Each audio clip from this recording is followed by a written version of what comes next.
Because people ask me sometimes, okay, you're an artist, so if you're a professional artist, like, do you get paid for it? And then I always say, like, I live because of art. It's not that, like, it gives me a reason to, yeah, maybe that's also a little bit harsh, but because of art, I'm still alive.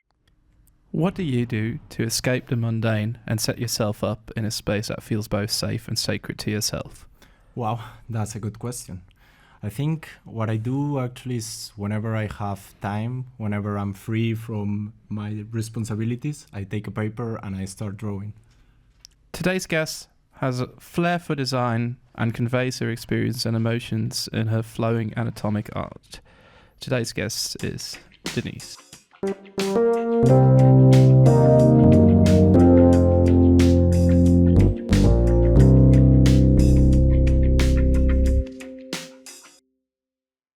So, Deniece, what do you do actually to escape the mundane and find a safe space for yourself? Draw, paint, create with whatever is available to me at that time. Mm-hmm.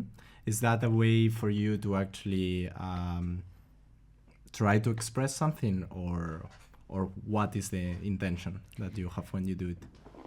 Yeah, to express. I feel like everything that is inside of me bubbling up has to have a way to come out. So this is my way to kind of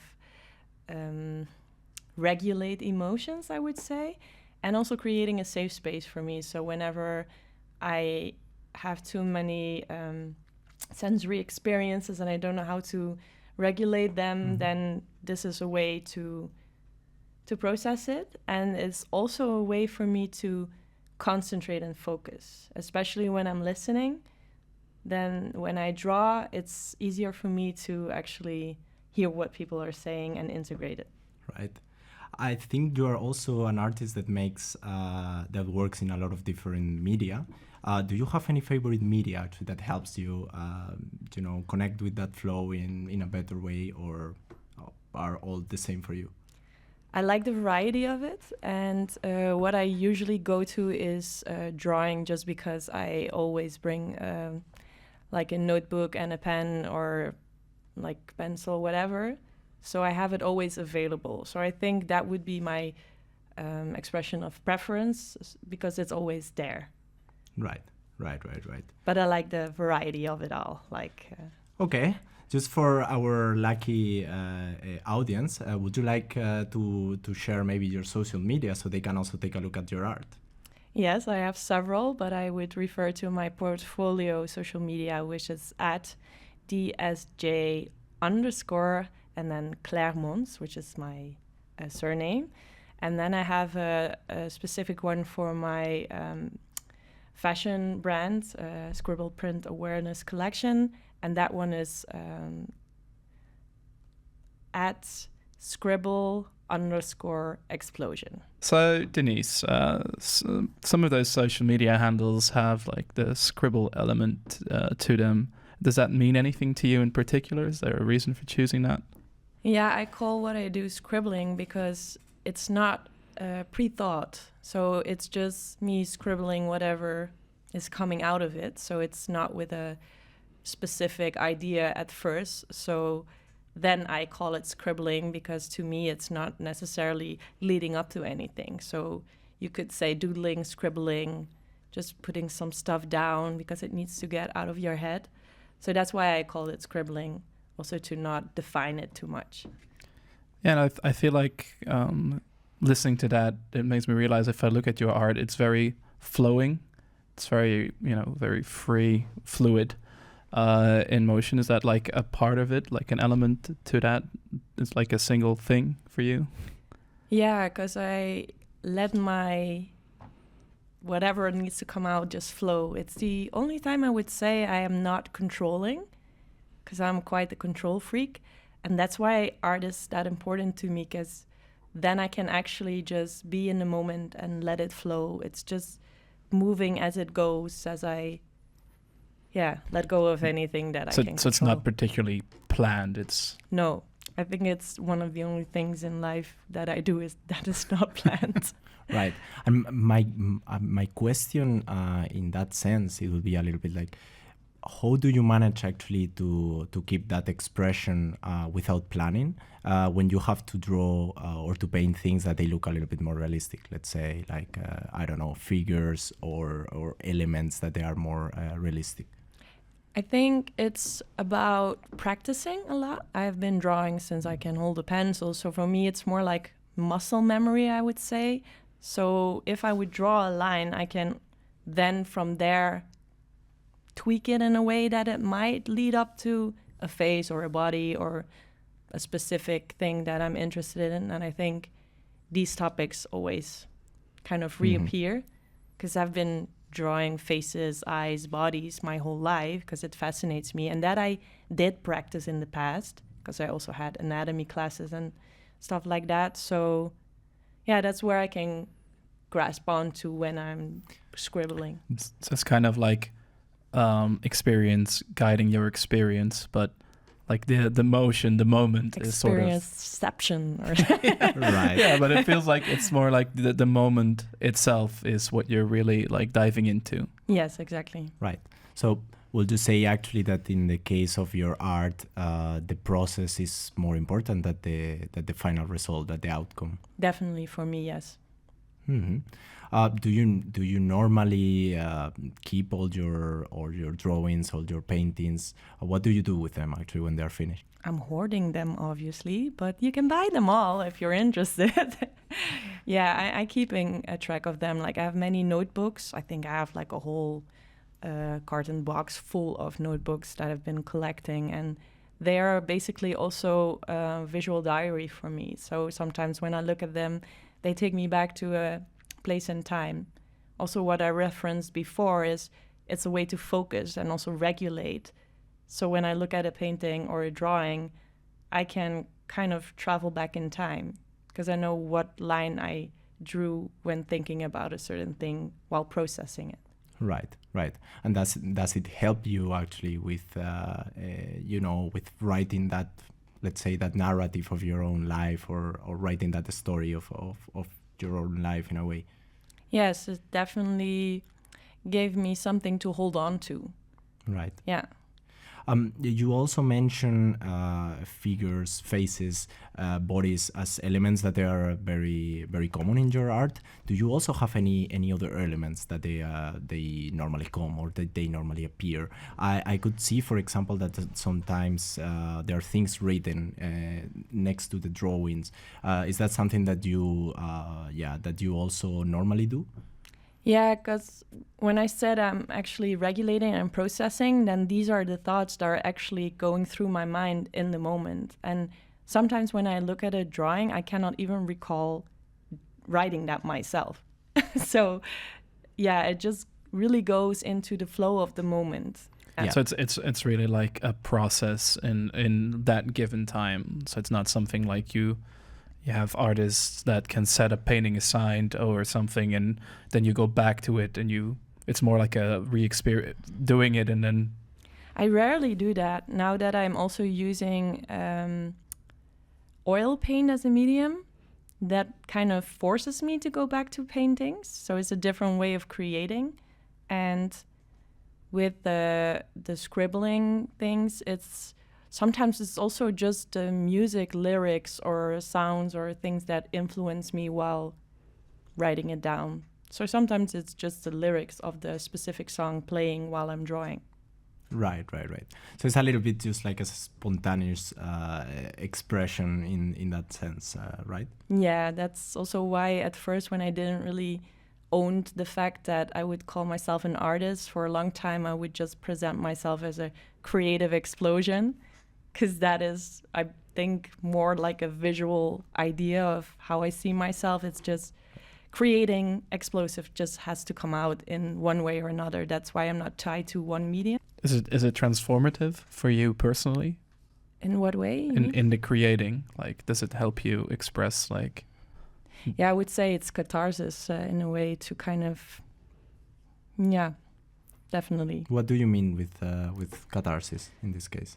Like build up tension and events that I've been through or situation or feelings that I could, you know, like literally explode onto canvas or paper or whatever, just to kind of, you know, when you have this frustration bubbling up and then you let it all out. It's like a scream, but a visual scream. Right.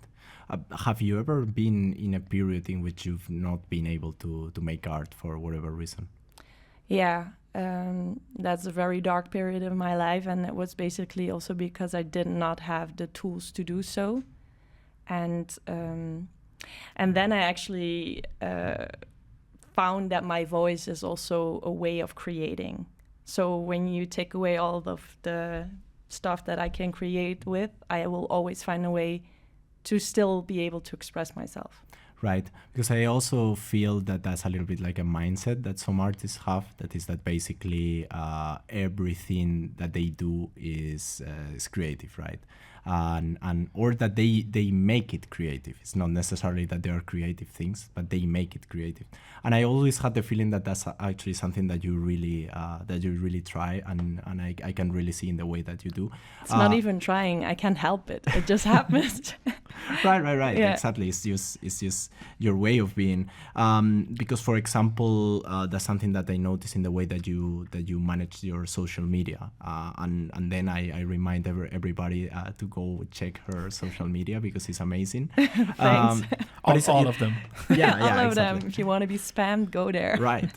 But it's also very creative, right? We are not it's creating content in a let's say in a positive way. It's not planned as well. It's just how I feel like in the moment, sharing in the moment what I'm doing. For me, it's also my own documentation of what I do, how I feel, what I'm listening, whatever is kind of influencing me that day is just in the moment. Right. Bit of a visual diary. Yeah, exactly, again. Yeah. And everybody can see it, apparently. Yeah. I sometimes forget about that. It's public. Yeah. Do you feel that had ever, had an impact on you in the way, let's say in the commercial way of art? Because I'm thinking that many times the art market is really oriented to final products, right? And final pieces that you can frame and they look really nice. But that of course plays against artists that they work a little bit more like you, with that flow of focusing on the process. Do you feel actually that's been something that has limited you or been an issue for you? I think social media is also a way how I generate commissions or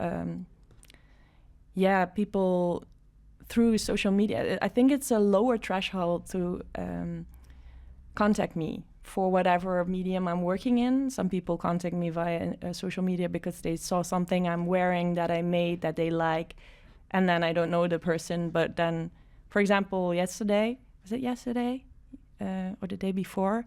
I'm not sure what day is it today. Anyway, so I went to an exhibition, and on my way back on the train, I meet this guy who actually found me on Instagram, bought a shirt of mine, and we bumped into each other in the train while wearing the same shirt. So this kind of works in that way. And also when people want to ask me for a live painting, I kind of indoctrinate them with a lot of content. So they have to think about me when they think of who do I need when I need something creative. So I think it works in my advantage. Yeah, exactly, and that's true. Actually, I've never thought about that point. And let's say, for example, in the in the gallery world and these kind of things, how does it work for you in that sense? The social media, you mean? No, more like focusing a little bit more in the process and not so much in the final pieces. What do you mean exactly with? I mean, if doing art in that way had an impact for you in that sense, or if you feel actually that it also has helped with that, with selling, let's say, more in the gallery market or in Yeah, I think it's because what I do has a story behind it, and the story can be equally as interesting as the visual part of it. It's hard to kind of separate the two. But for example, when I was with the gallery, I noticed that I sold more when I was physically there talking about my story. Because some of the work is also maybe a little bit dark or not as, how you say that, commercial? Mm-hmm. Like not something that you would hang in your living room because there's a deeper layer to it and not everybody's interested in that. Would you say it's not as legible? It's harder to read, or is it more dark in like expression? What you see? I don't know. It's just what I hear sometimes. Like they like the visual of it, but it kind of is maybe too confronting to have it as a decorative element. Right. So it's the kind of painting that the people wouldn't put in their living room, but It sometimes, might scare them. yeah, exactly. Or confront them. Exactly. That's exactly it. But sometimes it's true that knowing the story that is behind it, it completely changes the result, because then the focus is not so much on the, let's say, on the scary part of it or on the dark part of it, but more like in the resilience that comes afterwards, right? And seeing a little bit like how is the artist doing right now, you know? Exactly, yeah. And you were also mentioning before that sometimes you do events and sometimes you do like, let's say, like more performative acts as well. So I think this is also a very good moment to introduce one of your songs, in which I think you were also doing like some live painting. It's not my song. It's a song performed by Maxime and Giuseppe. Catalina Galitelli is their band's name. I actually here in Banca Studios, it was recorded, and they were performing with the band, and I was painting during the performance. And this again kind of shows that what I do is not pre-thought. It's just like flowing on to whatever comes about. So yeah, that's what's happening in the video. And that song is called Human Nature.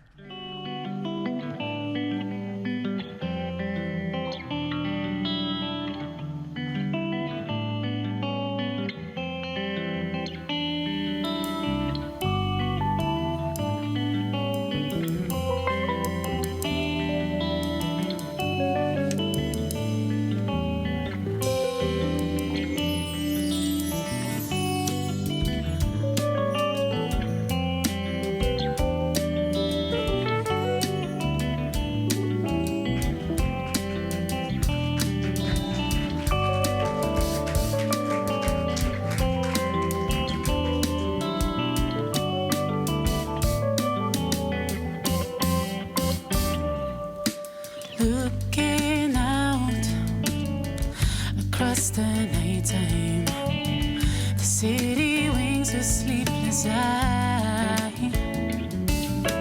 Hear her voice shake my window, sweet seducing sighs. Get me out into the walls won't hold me tonight.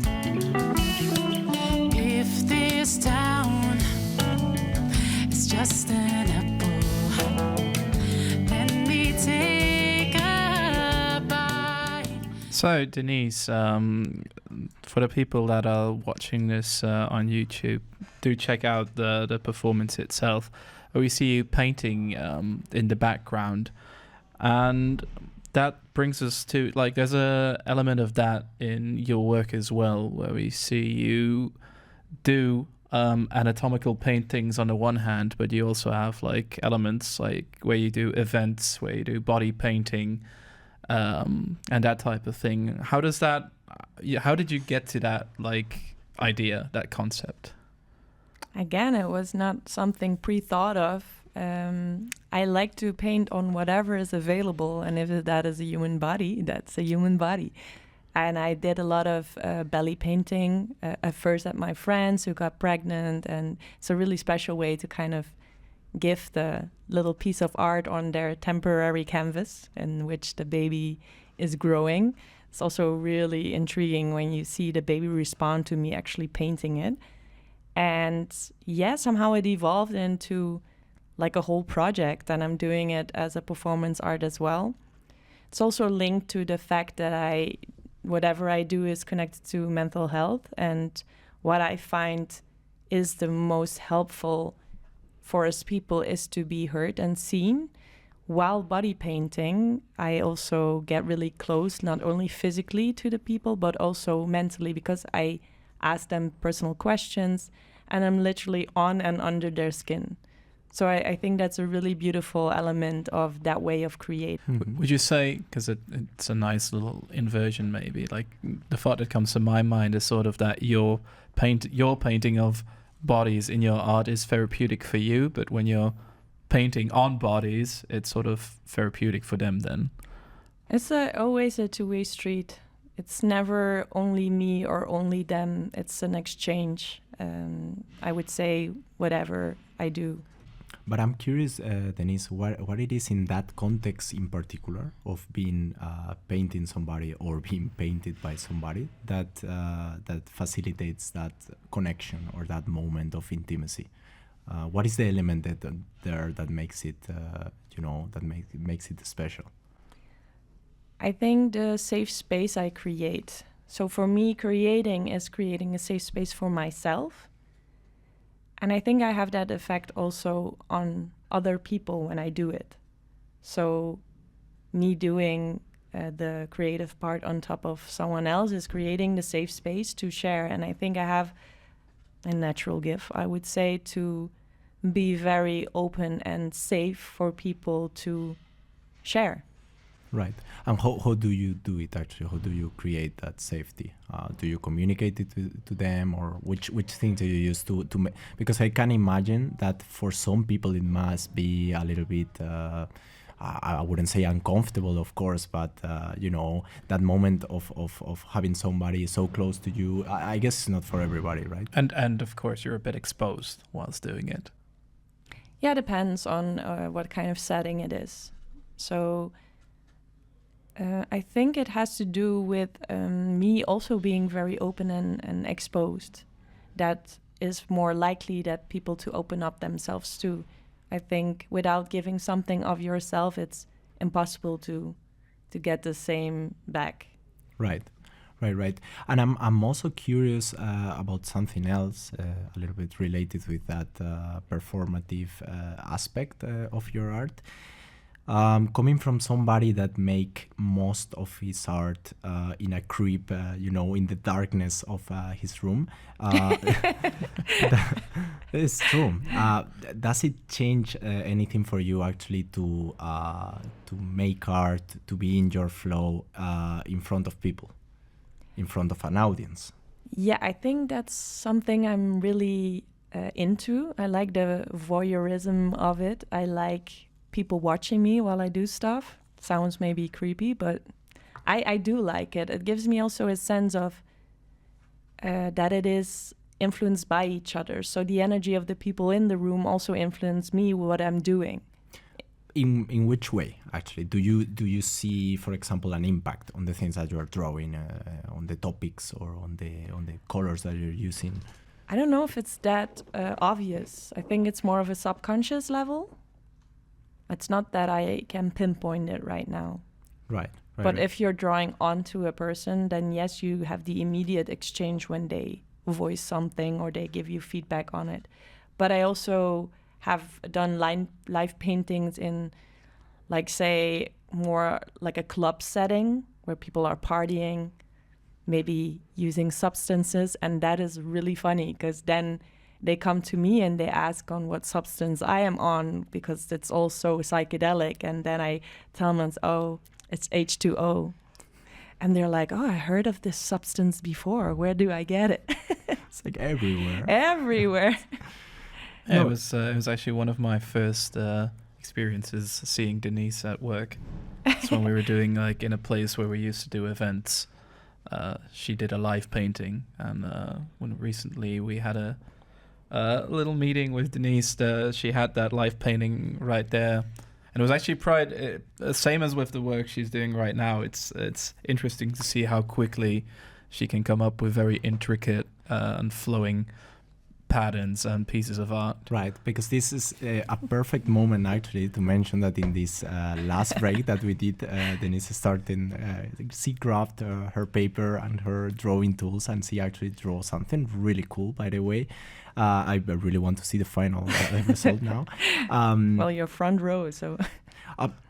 Also, talking a little bit about that, actually, do you normally? What about the speed in which you draw?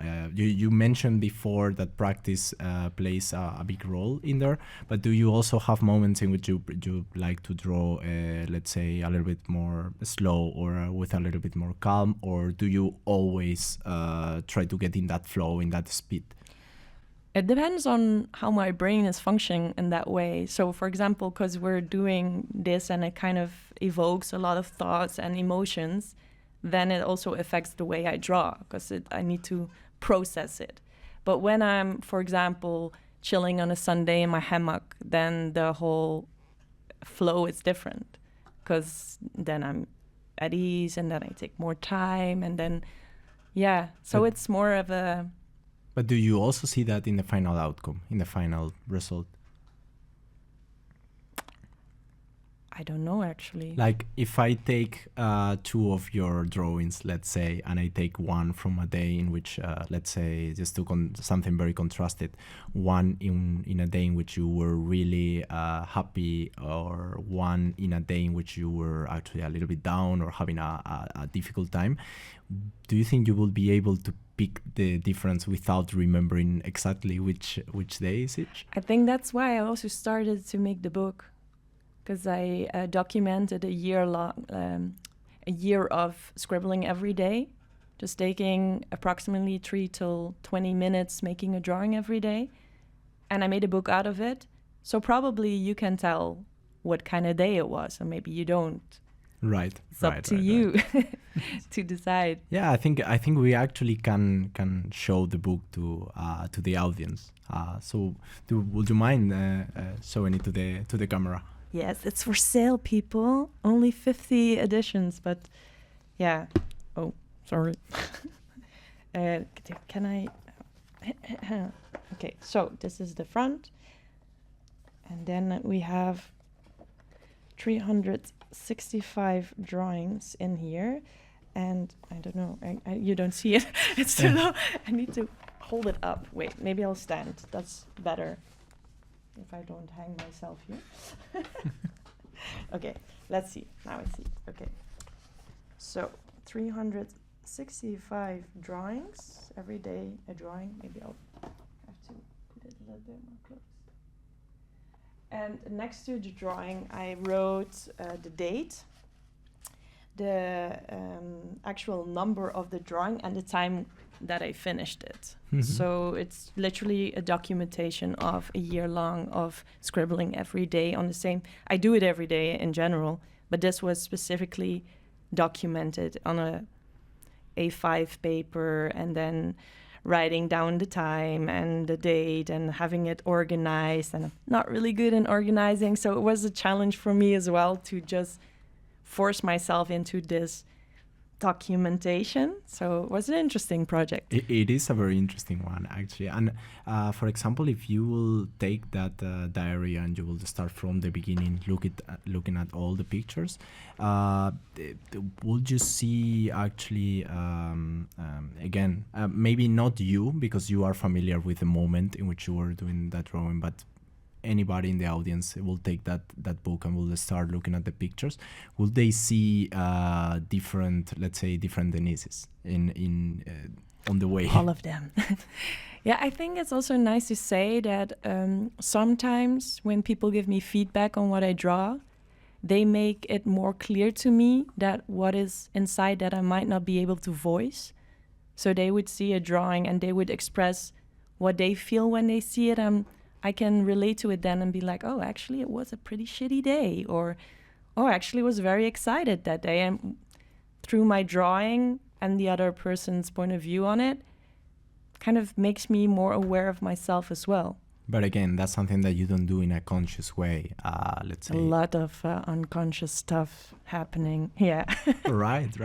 Subconscious. even. Subconscious. Oh, yeah. So was that- Otherwise, I wouldn't be able to hold a pen. Is there a particular reason for also adding the time, or is it just something? Yeah, I think concept-wise for myself to kind of register when I do it. And to see like maybe also the variety in the way I draw and at a certain time of the day. For example, some are made in the early morning, some are made in the afternoon, some just a little before midnight or after midnight, but then it counts for the day after. Like I literally every day I made a drawing. And is there like a pattern you picked up in that, or? Not necessarily. I have to. You need to revise it. I have to, yeah. Or have you to have look to at it. let some people in the audience get into the book and see if they can. Definitely. Did discover I the mention pattern. it is for sale? Only a few copies left. How would you like the people that look at your art or that look at this book, for example, how would you like them to interact with your art? I have no preference in that. I think the experiment is to see what they do or if they do it.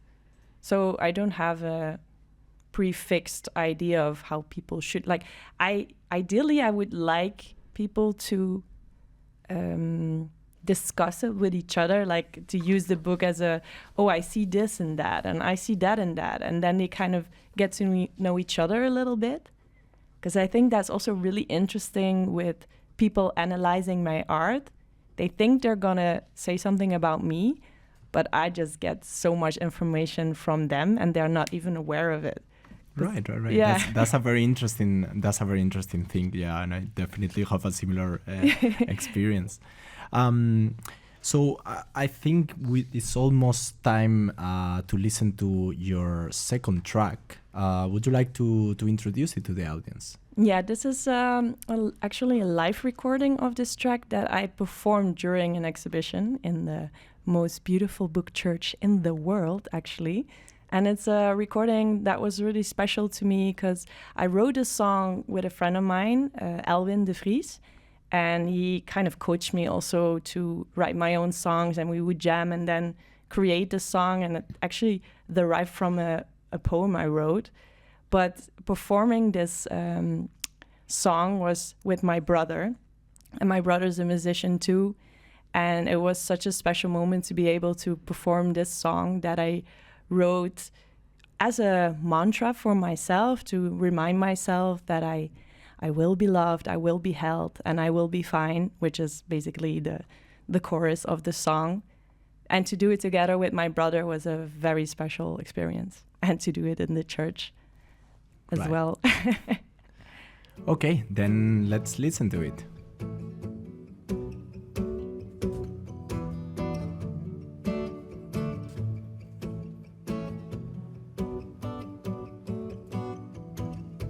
Leave me alone as I fall into fall again. It has been a good year since I've seen you, my old friend. All leaves change color as they fly over town, but the branches can't hold my mood swings no more. And I will be held, and I will be fine, I will be loved, and they will be there, and I will come to embrace you, and I will be held. So, Denise, also coming a little bit back really to the beginning, I wanted to ask you a little bit what made you start making art. You said that you always had a pencil on your hands, but when was the moment when you started actually doing it a little bit more consistent or more serious? Well, I think for me it was a way to cope with a lot of things, a healthy coping of mine. So like growing up with not always being able to voice what I felt or didn't feel room that there was voice to what I felt, I turned to drawing and I got instant validation for it as well. So In which way did you get validation? well, that they say I could draw beautifully, so it was a way to feel seen. So, and as I said before, it was also a way to process stuff. So I think as a child, I might wanted to create my own safe space, especially when I was at parties or, you know, when your parents drag you along to all these things where a lot of people are. And I always considered myself as a very expressive and not shy girl, but I think in essence I need to process it all also in a way. So drawing, sitting in the back of a cafe or wherever we would go to draw, that would be then a way to kind of create my safe space and to regulate it. Sort of gives you the moment to retreat into your own little world. Exactly, Right. yeah. My own little sanctuary, and Yeah. nobody What- can get me yeah. there. What makes a lot of sense, and especially for a child, right? Because I think they really need that space. I was also wondering, like, in which point from there, what made you decide actually, like, okay, this is not only something that I do, you know, let's say for my well-being, for creating that personal space, but also I want to do this every day. I want to be, you know, let's say a professional artist. Yeah, I never thought that would be possible, but I remember when I was like, I think 5 or 6, I saw a poster of a painting from Dali, Salvador Dali, and I was super intrigued by it. But I had no clue like how artist works or if it's actually a profession. But I remember at the age of 10, I was at a party and somebody told me about an art academy, that there is a thing called an art academy where you can draw all day and learn how to become an artist. And as like when I realized that that was a thing, I was like, okay, this is where I'm going. I don't care how, I'm just going there. So did you go actually to art school? Yeah, I did. Yeah. Okay, and how was the experience? It was shit at first because I was really good in getting good grades in middle school. I was really quite like, how you say that in English? Studious. Yeah. So Yeah. I was very driven to always get the highest grade of the class. And then suddenly you go to art school and it's way less objective. Like I cannot study for a project and then get a straight A. No, it's like, do the art teachers like it or not? Or do they understand what you're doing or not? And like, can I actually visualize what I have in my head? And I thought going to art school would give me the freedom to create, but it kind of worked the opposite for me. I think You felt it was limiting? I think it got me into this imposter syndrome where I actually forgot that I was really good at it, because suddenly it was 4 grades and like felt less free. So it was contradictory in a way, because then it also made me realize, okay, but how do I now convert it back into what I love to do most? I think I kind of got back to drawing again, because I eventually chose fashion design as the top, like I said it, the Major? the major. And when I was doing my internship, I went to London for my internship to go to a fashion house where I worked as an intern. But I lived in very shitty circumstances. I lived in a hostel for 3.5 months, like not having any privacy. It was like ghetto hostel, so think cockroaches, fungus, and stuff like that. Sounds like a very bohemian art life. It was really like surviving out of character. And I actually was drawing to cope with it all, of course. And I was on the kitchen table where all the people would come and make their food and stuff like that. And I actually survived just by solely making drawings for people that would then feed me. So I was like, oh, maybe it actually kept me alive. So We'll make drawings for food. We'll make drawings for food. And I kept also like a sketchbook from there. And when I returned, before I was going to graduate, my teacher, she was like, but Deniece, you actually can draw very well. And I was like, yeah, that's why I actually came to this school, but somehow I lost it because... They have to let you in at some point. Yeah, right? that's true. I had a portfolio, and in middle school, I had a teacher who really believed in me. I think he really saw my potential. And it's really funny because I actually, for a while, I was represented by the same gallery as him. So it was like, yeah, that was really cool. That's really a goal. Yeah, it is. Yeah. And also to have someone seeing that and believing in you and giving you that kind of confidence that, I mean, I was the only student who wanted to do this kind of unconventional way of making money. And everybody was like starting to study law or whatever can get you into a quote unquote real job. And they would always make fun of me, like, but look at me now, bitches. So it kind of sounds like that experience also like deepened your convictions. Like it sounds like the subjectivity of like performing for the art teacher made it feel less personal. And then the moment you were able to get back to that personal experience, it's where you sort of...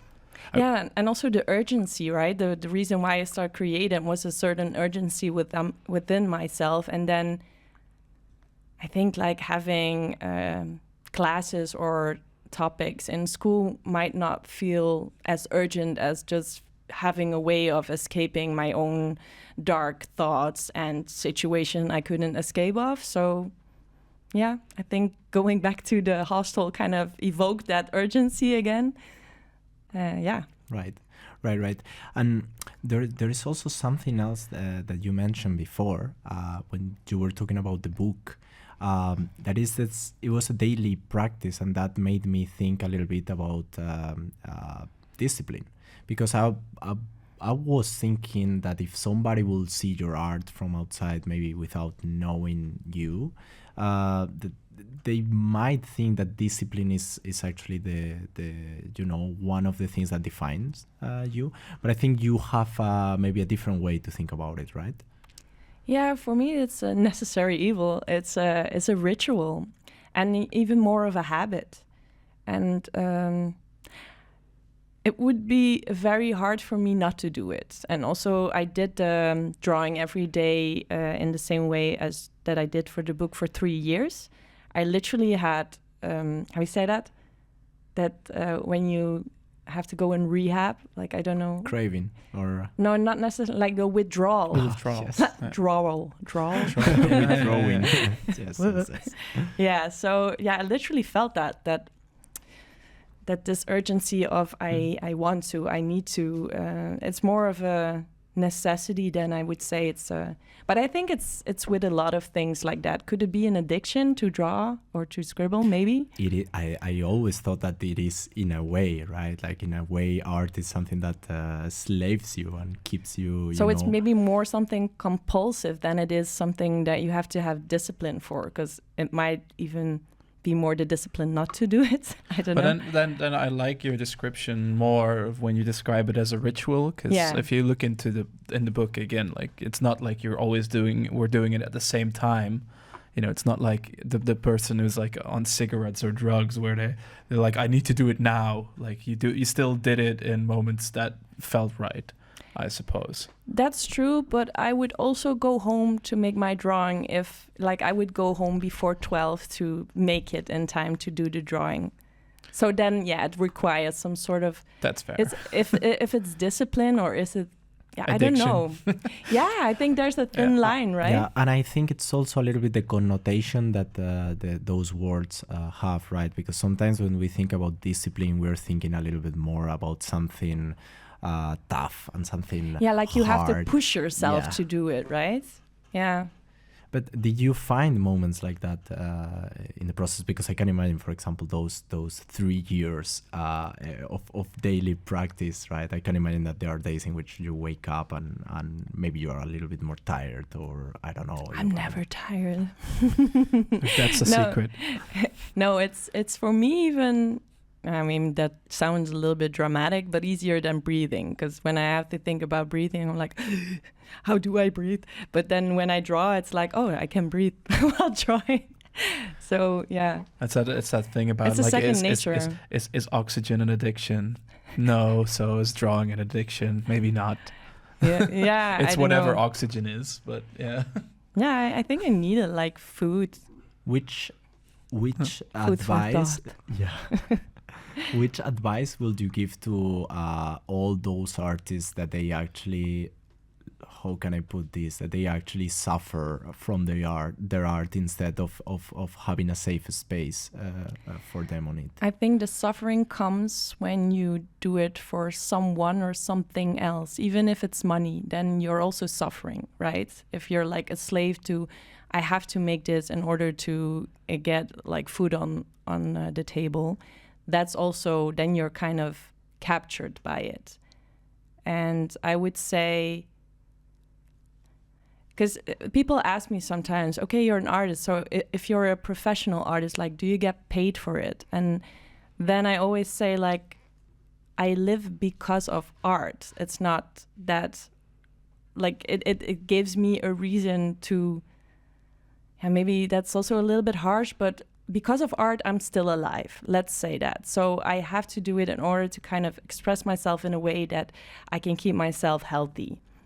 So, and there's no such thing in, oh, I will become an artist. I think you have to. There is no other way. Because if you don't, you die. Maybe it's really harsh to say, but I can definitely say, like, if you would take away all the ability for me to create, I don't know how long I would get. Maybe I'll carve in the... Yeah, I would shrivel. And also, like, if you could tell something to that child that you were talking about before yourself, when you were looking for that safe space, when you were looking for that identity as well, in a way, what would you tell to yourself? Yeah, I would definitely encourage her. And I also see it sometimes when I'm at a place and I see young children struggling with kind of filtering all these things that are happening. Like one time I was in a cafe and there was very loud music, and this woman, she took her child along, and it was like after bedtime, and I could really relate to being in a place you cannot go anywhere because you're kind of dependent on your parents. So, and then I just sit next to her and I gave her my drawing book, and yeah, then we created that safe space together. And I think that's exactly what I would do for me too. Yeah. Right. Wow, that's beautiful. Yeah, that's really nice. Well, Deniece, we are almost coming to the end of this wonderful conversation. I wanted to ask you if there is anything actually that you want to promote, or any shout out that you would like to do, any social media that you want to remind people to take a look at. Yeah, you will find me on social media, as I already said before, DSJ_Clermonts, which is my surname, and Scribble_Explosion. This is where you find also my Scribble Print Awareness Collection. And that is for sale at Zuid exclusively, Bosstraat 75 in Maastricht. And what else? Yeah, the book is for sale. I just have a few left. Actually, everything is for sale. Just hit me up, slide into my DM, say what you want. Just put a price. Just put a price. I'll sell myself. No. Do you have any performances coming up, or any live paintings? Well, hopefully, Museumnacht would be a time and place where I would do a performance again. Still negotiating on how, when, what, budgets and stuff. At least at Museumnacht. Hopefully, yes, yeah, definitely, yeah. So and otherwise, you can always find my stuff also in public places. So right, just pay attention around the city. Yeah, you will see a lot of Deniece. You cannot avoid me. If you live in Maastricht, you can't. Not even at Banca. Nope, not even here. Yes, well, thank you, Deniece, for coming and having this conversation with us. I think we have discovered a lot about you that we didn't know. I also want to use this time to give a shout out to Nico for making the MosArt jingle, and to Sham for being an amazing music technician. Yeah. And shall I maybe tell something about this song you're gonna play now? I think that's a very good idea. Yeah. Well, this song came together because I went to Bali for a few weeks, and somebody hit me up through Instagram. Again, Instagram, the place to be. And we kind of met up and then spontaneously went to his place and recorded this song. It just took one jam, and then after that we recorded it, and we had some exchange through Zoom, and now the song is almost ready, so here's the premiere. Oh, Shandin Fig is, by the way, my co-producer and fellow artist. Where you go.